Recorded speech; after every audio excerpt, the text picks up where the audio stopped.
Welcome back. Men with no hair. No. Sorry. Well, who would that be? You're not talking about my bald spot No, up here, are you? I had to say that because we razzed poor John Burnside about his hair or lack of hair. But we have a city official here that we are glad to have. Mayor Crockett is here, and that's all I'm going to say about no hair. He is nice. Well, these men choose to shave their heads. I think, yes, and you know, he said it's like you don't have to worry about your hair. But you do probably have to wear a hat in cooler weather, don't you? Usually, yeah. Usually, and when it's raining, this winter's been pretty nice. They hadn't need one. Not much of one, yeah.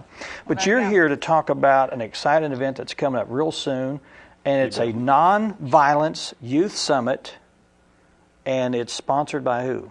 It's a state agency. It's the Martin Luther King.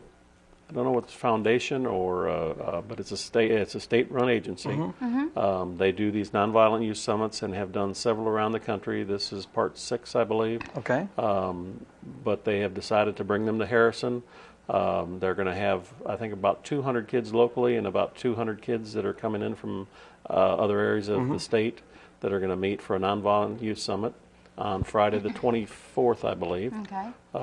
They're coming in Thursday night. They've booked about 100 hotel rooms here in town for Thursday night. They'll be here all day Friday in conference over at the Durand Center. And then Friday about noon there is going to be a march from the Durand Center to City Hall where the proclamations will be given at City Hall. John Burris will be there to present a proclamation from the state legislature.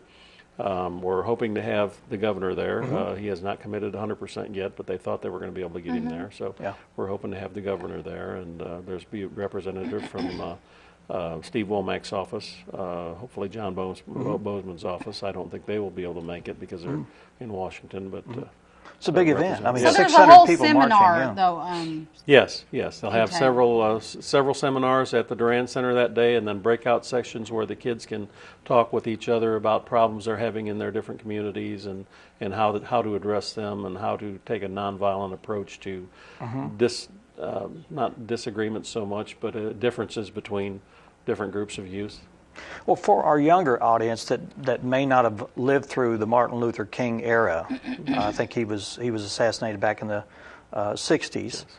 His approach was nonviolence in every aspect. I know there's a lot of racial riots going on back in that day, and he could have taken that route, but he took a more proactive, nonviolent approach, and that message actually has gone on till today. Yes, and I think that's probably part of this center and totally why they're here. Nonviolent approach to make any changes they wanted to make and do it in the right fashion rather than to just get mad about things and fight. So.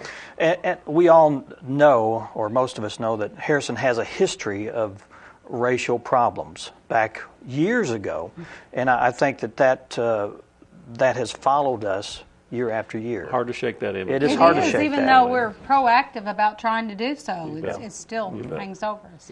We had some black mayors that were in for the mayor's conference this summer. Saw them again in January at the Municipal League meeting in Little Rock, and they commented again in January how well received they were in Harrison, how comfortable they felt here. Many of them hadn't been in this area for 30 or 40 years. Many of them had never been here. We're told, we're asked why they were going to Harrison.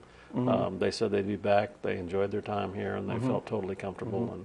And we're perceived from the outside world differently than what people around here know. Well, I'm sure most people that live here don't want to continue that legacy of hate and violence and racial issues. And was Harrison picked because of that history? One of the reasons Chris Ramsey at the CATPC went down and met with them and asked them about bringing one of the nonviolent youth summits here.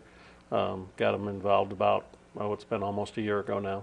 So we've been working on it for a while, and hopefully it'll be a good meet. And the local kids here will get something out of it, and the kids from downstate will get something out of it too. And we'll get the word out that we're not what we're perceived to be in other parts of the country. And we talked earlier that we're so much under a microscope that I think that there's probably less to fear here than probably any other place in the United States. So this is going to be a good event. And now you mentioned students were going to be attending. Can the general public attend as well, or is it strictly for students? I believe the general public can go by. I don't know how much room they have in the breakout sessions and stuff, but I'm sure the general public would be welcome to go by.